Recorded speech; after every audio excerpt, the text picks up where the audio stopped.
Hi, this is Socially Distant Networking, and I'm Sadie, and this is Raymond Carr. Raymond, why don't you introduce yourself? Hey everybody, my name is Raymond Carr. She said that I am a puppeteer, filmmaker, and all-around weirdo artist. I'm a Jim Henson trained puppeteer. I work with them as much as I can and have been featured on several of their more recent projects. I'm also a part of their adult puppet improv team called Puppet Up that performs nationally. And I am a filmmaker here in Atlanta, and we have I've a production designer on commercials and television. So my independent films generally span from the range of weird and kooky to weird and fun. So I mostly deal with the sci-fi adventure genre. We just did a big crowdfunding project for a new film that we have coming out called Joyriders, about a group of kids from the inner city who find an alien spaceship and take it on a joyride through Atlanta. Whoa! Yeah, my company Ninja Puppet Productions specializes in all kinds of things, but large scale puppets. So we built a 15-foot astronaut puppet for some parade stuff we've done, and a giant phoenix puppet, and all kinds of crazy things. So yeah, we do a lot of weird, fun things. Cool. How did you get into puppeteering and building puppets? Uh, I always have to decide how I want to answer this question. I lost the bet. No, because somehow that's more realistic than the actual answer. So I was homeschooled by church clowns. My parents were clowns, and we were performing in churches throughout America. So I was born on the West Coast in Southern California, and so my mother was Holy the Clown, and my father was Mr. Bigfoot, and we would travel around America. At the height of it, we were performing 200 times a year, and so my brother and I, we would start to do like costume stuff and clowning stuff, but then we got to like puberty age and realized that we didn't want anybody to see us out front of the stage, so we decided to take up puppetry to kind of still perform but be hidden behind a thing. So I did that in the church for years, and then when I moved to Atlanta, when I was about 18 years old, I discovered the Center for Puppetry Arts, and that kind of spearheaded me into my professional artist career. Wow. That's amazing. I had no idea you grew up like as a Yeah, traveling performer in churches. That's fascinating. yeah. It's not the So, kind of like first conversation kind of information. It's usually like yeah, a third date kind of bombshell. right. So, what kind of clowning did your parents do? So it was all Christian clowning ministry. So my mother was, if you're familiar with different types of clowning, Hmm. my mother was a white face clown. So she was all in white face, and those are usually sillier, like Bozo the Clown. And my father was a hobo clown. So he had minimal makeup, but he kind of dressed as a hobo, and he would do magic tricks. We didn't call him magic because magic Right. is the devil. Right.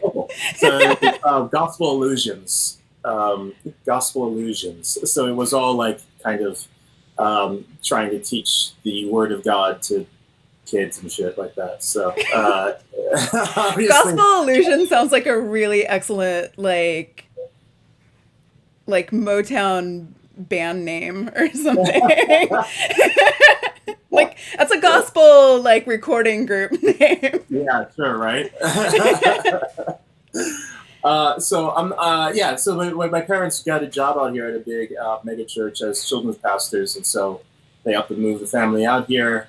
And I was not happy about it, but I discovered the amazing art scene here, and kind of immediately latched on, and that's now I've lived. I've traveled a lot doing touring shows, and have lived overseas in different places, and I always come back to Atlanta because of the art scene here, and I love it so much. So. Awesome. So how easy was it to get involved with the Center for Puppetry Arts? Uh, You can get involved in a lot of different ways. So it's less about like the ease of getting involved and more about what you want to do specifically. I guess that's true about a lot of places. Right. You can volunteer there certainly, and there's people who have spent 20 years volunteering there, and they're perfectly happy with that. And then if you want to perform, they usually have auditions and stuff. And I've had the privilege of working at for a lot of different multi-million-dollar productions using puppetry, but it took me a long time to get into the center. Getting cast as a lot of different, getting cast as much as I didn't get as cast as much as I wanted to when I first started off. The first thing I did creatively was a thing called XPT, Experimental Puppetry Theater.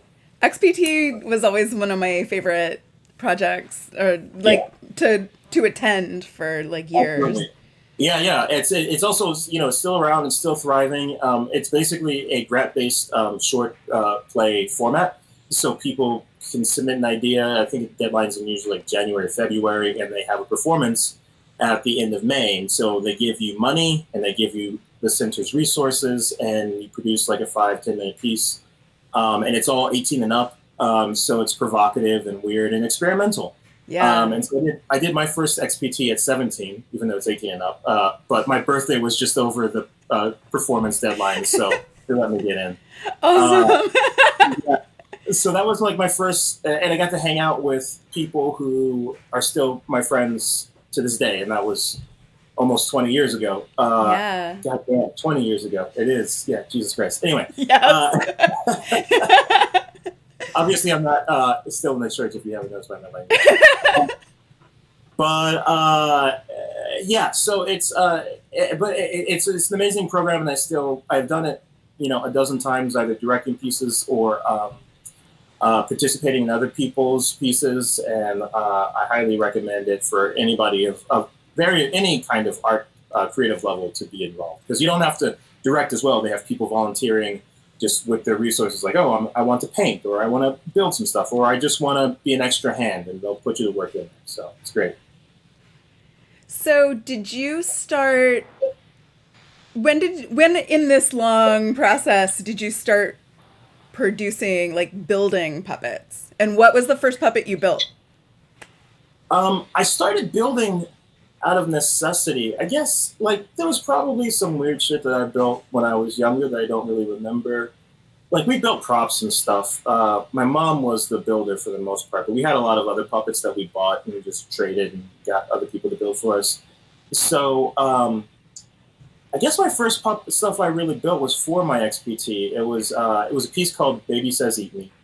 It was a piece that my best friend in high school wrote about a baby who was the cutest baby in the world and got jealous of food because he realized that people liked food better than it, and so he'd walk around to everybody and say, "Eat me," and trying to get people to eat it. And it was really sad, and it was kind of a dark comedy because eventually the baby was like trying to cook itself and trying to get people to eat him, and eventually the piece ended with him eating himself.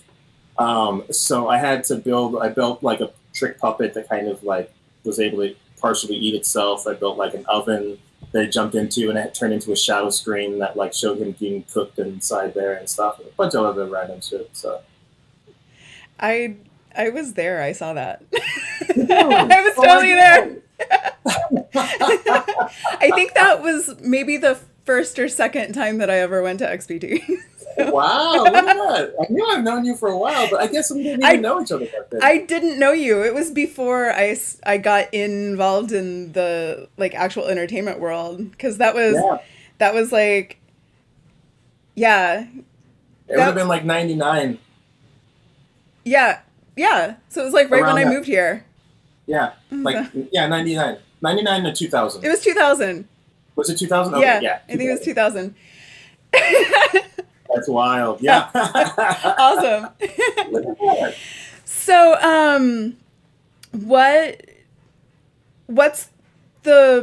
what's your favorite project you've ever worked on? I try not to be like people ask us like, oh, do you talk to your puppets? Do you have, what's your puppets' names and all that kind of stuff? I genuinely don't have any sort of. I try not to be too nostalgic or too sentimental about any particular project. Ironically enough, my girlfriend owns a bridal gown boutique called The Sentimentalist, and so she's very sentimentalist, and I'm not at all. And I'm making a point not to be, just because I always want to be moving forward and like never be stuck in one thing or one show or one memory.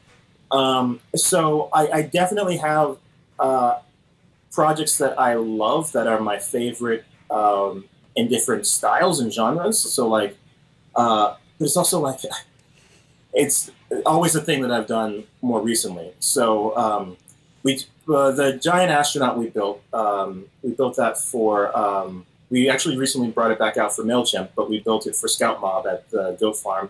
It's a big Halloween show that they did, and it was operated by 7 different puppeteers. It jumped 10 feet in the air, and it was 15 feet large, and it had lights all throughout its body and in its visor and everything.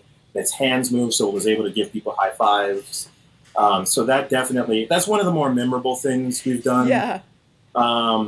The like for TV, like we just did a show with the Jim Henson Company called Earth to Ned, which it's not out yet, but it'll be out on Disney Plus, and it's about it's where my heart really is because it's all this alien animatronics. So it's this one alien that was operated by 6 different puppeteers, and his sidekick that was operated by 3 different puppeteers, and so these aliens that were going to invade Earth, but instead they fell in love with pop culture, so now they just abduct celebrities and interview them. Oh, dude, that's rad. Yeah, it's a lot of fun. So we interviewed 40 celebrities over the course of like 4 months. So that was a lot of fun. I did a show called Walking with Dinosaurs, which was this live action, life size animatronic dinosaur show. Yeah. So the puppet I operate, each puppet was over $1 million. It was the 4th largest touring show in the world at the time. And we traveled with 75 people and 25 semi-trucks, new city every week. And the Brachiosaurus, which I operated, was 40 feet tall. And I operated with like an animatronic rig that kind of just looked like a crazy robot arm. So yeah, it's a lot of random things like that. It's all really cool.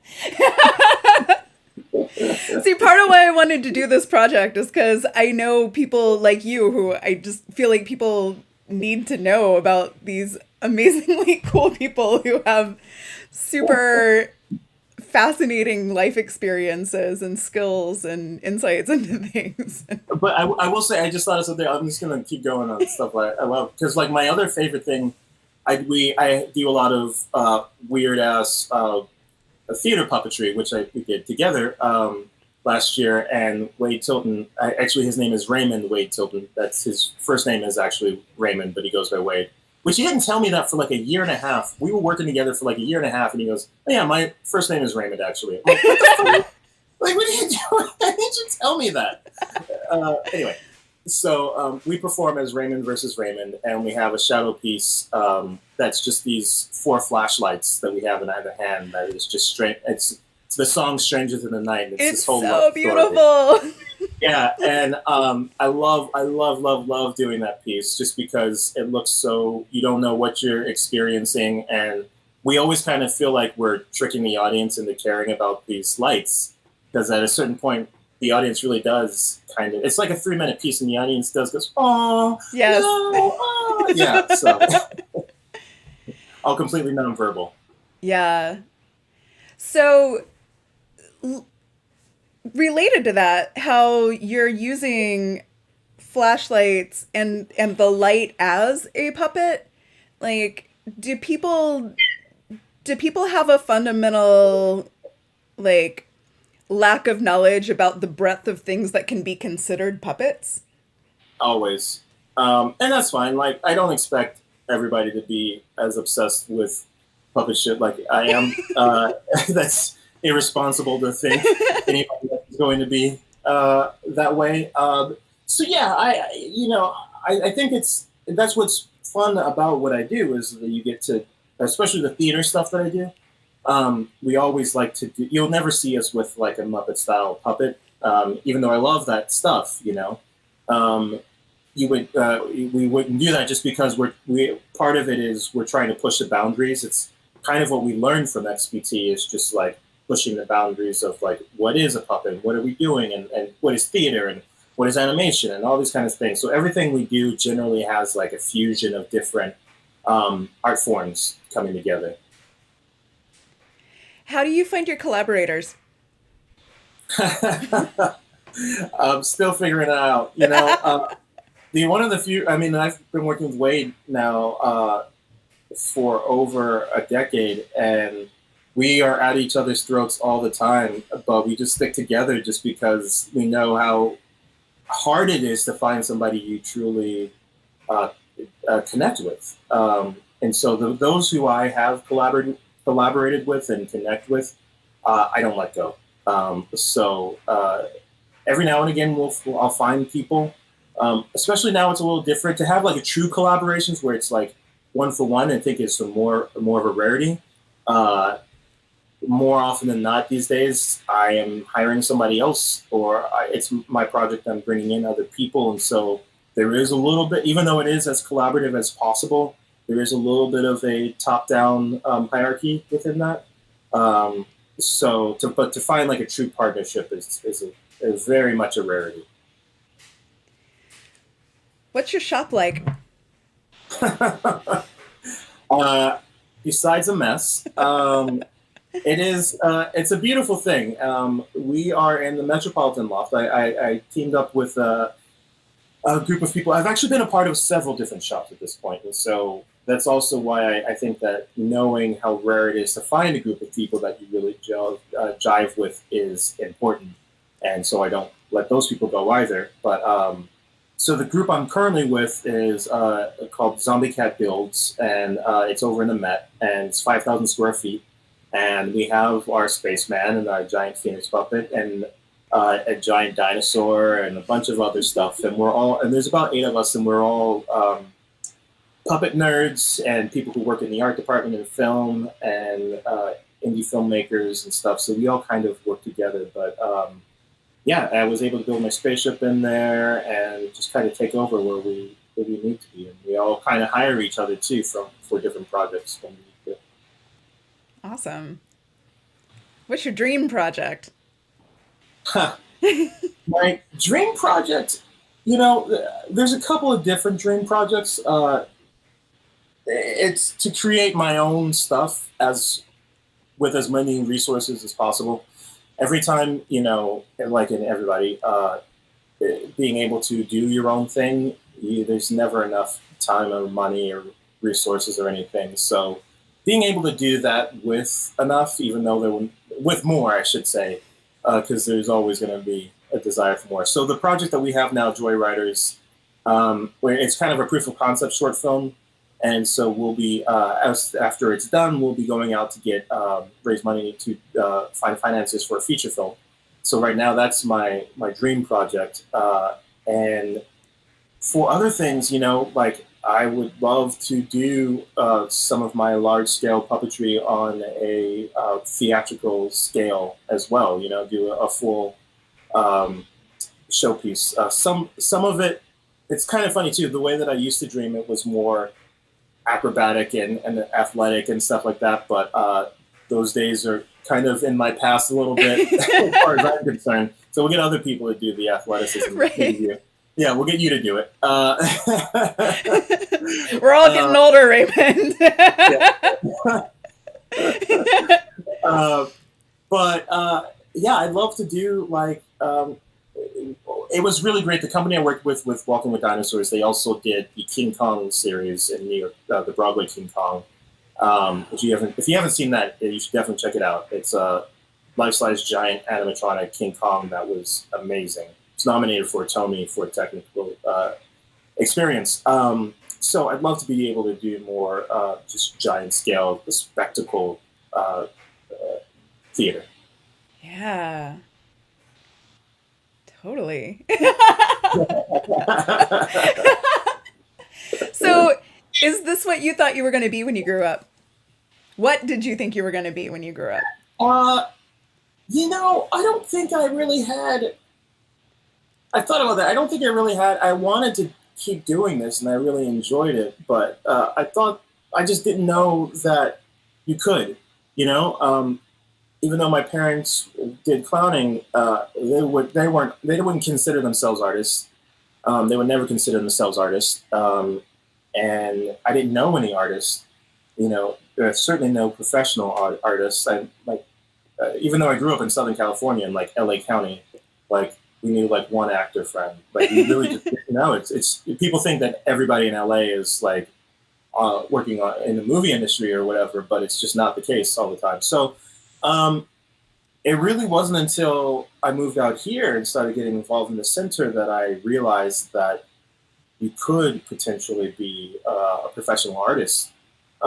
So I don't think I definitely I had ambition in the fact that like I just wanted to do things. So like I had friends where they would have ideas or they wanted to make a comic book or they wanted to put on a sketch or whatever. And I'd be like, great, let's do it. I'll get this, I'll get that, whatever. And they'd be like, well, I don't know. And they'd flake out on me. So I've always been the one to like try and push things to just like, let's just fucking do it. But it hasn't always translated into like a specific thing that is like I want to do X. I think if I probably was exposed to like an option to do theater as professionally earlier, I don't know if I would have taken puppetry because at the point where I got into puppetry, I was so into it as a like late teen, early adult that I was like, well, this is all I can do now. So yeah, it's weird. I don't know that. I don't know for sure what I wanted to do or what I would have done. It was just meant to be. You just went down the path that you were set to Yeah, go on, it's too late now. right?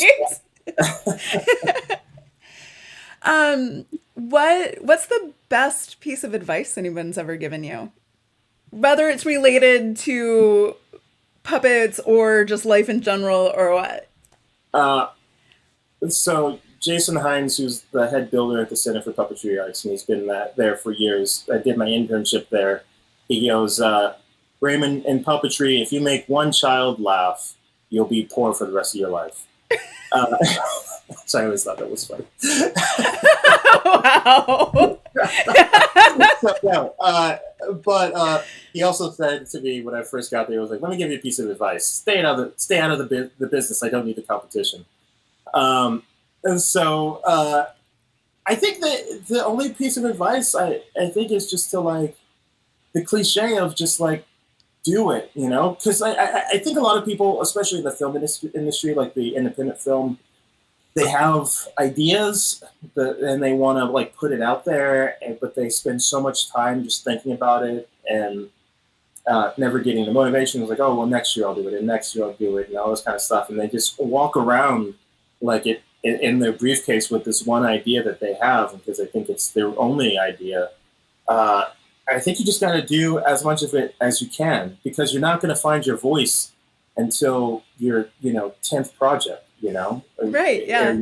Yeah. So you got to just like, and especially you don't want the one project that you've been waiting for years to do to be your first, and then it fucking sucks because you didn't know any better. Like you Right. got to just like burn it off. Like I always tell people, like just burn it. Like go out, do it, on to the next one. That's kind of why I'm not super nostalgic about a lot of the little things that I do. I love them. I love being a part of it, and I love uh, getting people involved. But I make it a point not to linger too much, just because I know that that's not going to be my best idea. There'll always be another one. I had a friend of mine who we were working on a big project, and we all loved it. And just in passing as a joke, she was like, "This is the best job I will ever have." And I was like, and I didn't say this, but I thought immediately thought to myself, "Was like, oh my god, no, I can never say that. Like, that's not." It was an amazing job too, and at the time, it was the best job I'd ever have. But like, I just don't want to think in that way. You gotta always just kind of push yourself forward because at the end of the day, like there's no such thing as making it.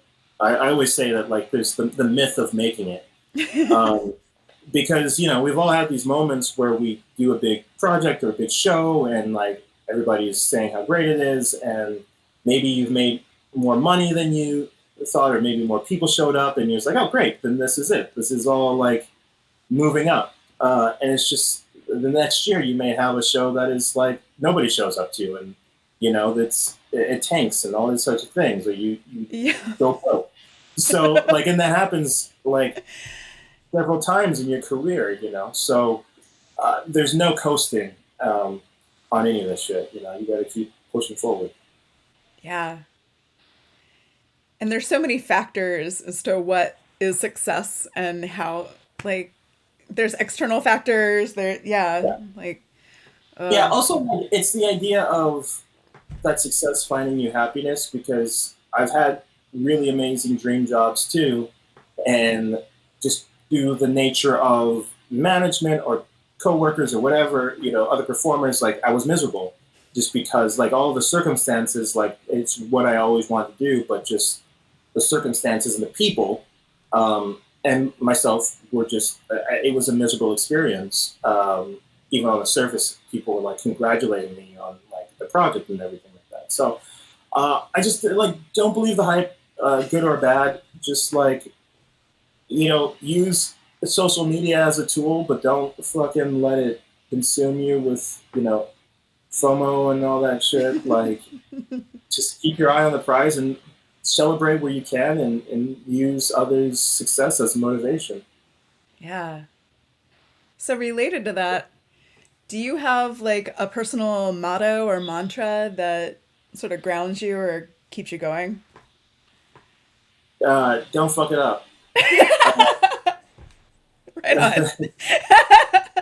uh, yeah, no, that's actually another piece of advice somebody gave me. I worked on a show called Lazy Town, which was we shot in Iceland. It was actually my first show out of the center, and I spent a year living in Iceland on this show, and I was an assistant puppeteer working on it. And one of the lead puppeteers like let me perform his character for one episode, which is a big deal because like you don't want somebody to like steal your thunder or whatever. But he was very Right. gracious for that. And before my first take, he goes, "All right, great. Now, word of advice: just don't fuck it up." And so I always tell anybody who, yeah, that's true though. Like it's life lessons. Just yeah, just don't fuck it up. No pressure. Yeah. So, yeah, you've traveled with shows, you've worked and stuff all around the world. Where's the most inspirational place that you've ever visited? Mm.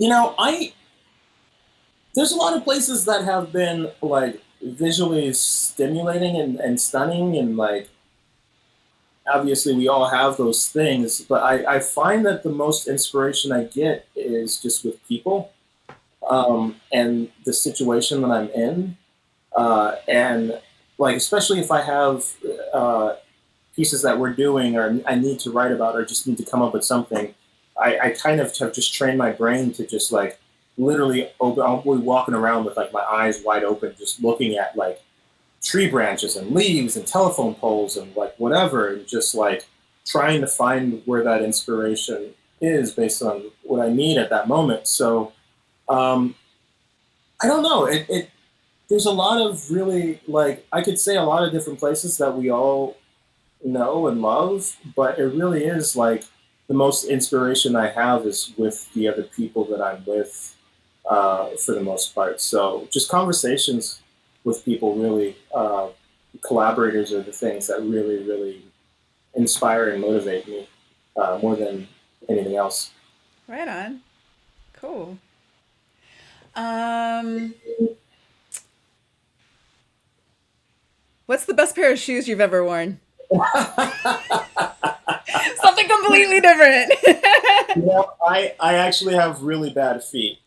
So like I have like multiple insoles in every pair of shoes. So I think my favorite pairs of shoes are the ones that like only, well, they all only last a couple of months, and then I have to like, once I get to like the fourth or fifth insole that I've like eaten through on the same layer, then I'm just chucking that one. Also, I have a problem. I have a problem. Like I used to have like a bunch of shoes, especially when I was touring, just because there's nothing else I could do, was just like buy shit.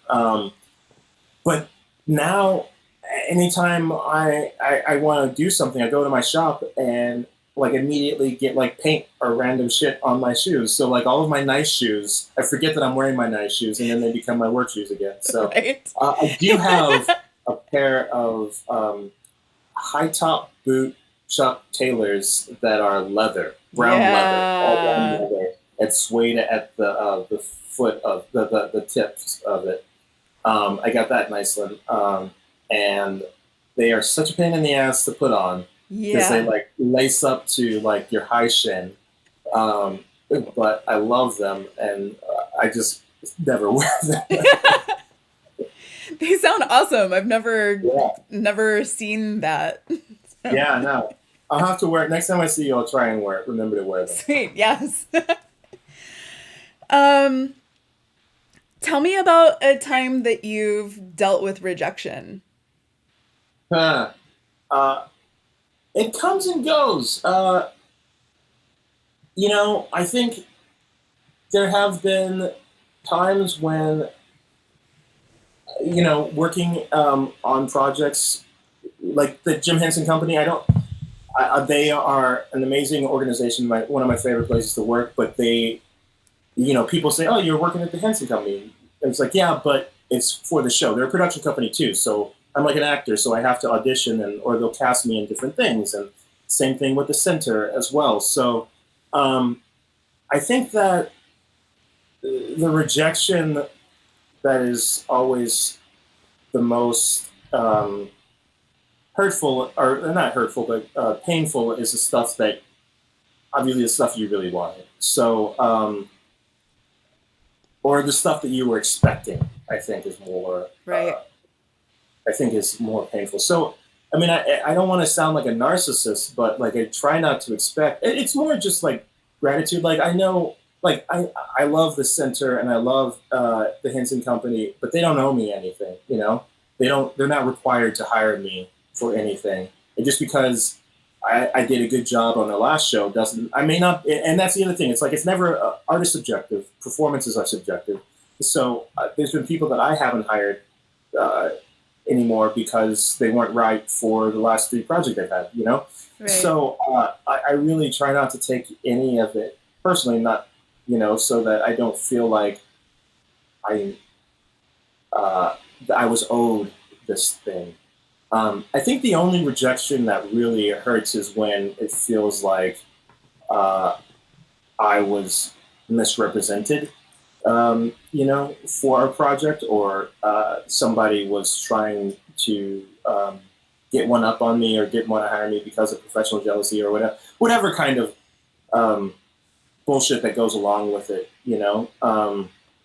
which is not a normal thing. It's a very rare thing that there's interpersonal problems that I've had, and just because I try and don't let things get to me, and I try and be cool, and like that's another bit of advice that I really do give. Is like just be cool, just like just be cool.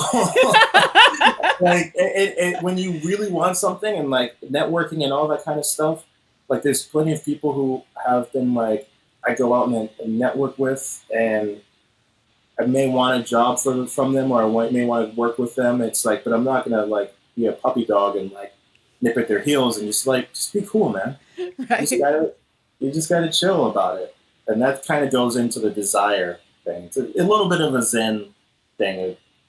It's you want it, but you can't want it too much Right. because ultimately there will be something else that comes along. Yeah. Well, and I think too when you're genuine, people know that you're being genuine too. So, Right? Yeah, I think so. um, what do you have any daily rituals that you engage in? Uh, Or maybe not daily, just, as part of your life. I I try and stay. I try and wake up at an appropriate time. And even like with this whole with quarantine and situation, it's been a little harder. But the first like week, because I came out of this like I had 5 different projects lined up, and I was having a bit of a panic attack trying to get them all together, and they all literally fell apart one by one. So I took like the first couple of days just to like sleep for a while. Mm-hmm. But now it's like, all right, I stay up. I usually stay up pretty late, but I also try and wake up at a decent hour so I'm not sleeping in until noon or whatever. And you can do that as a freelancer too. You can Yes, you not can. fall asleep. Yeah. So I try and keep a regular schedule as best as possible. I try and go to my shop as much as possible, even if I don't have major projects that I'm working on. I try and keep myself busy with the shop. Um, I try and you know say yes to projects when I can, and just uh, be a part of the community as best as possible.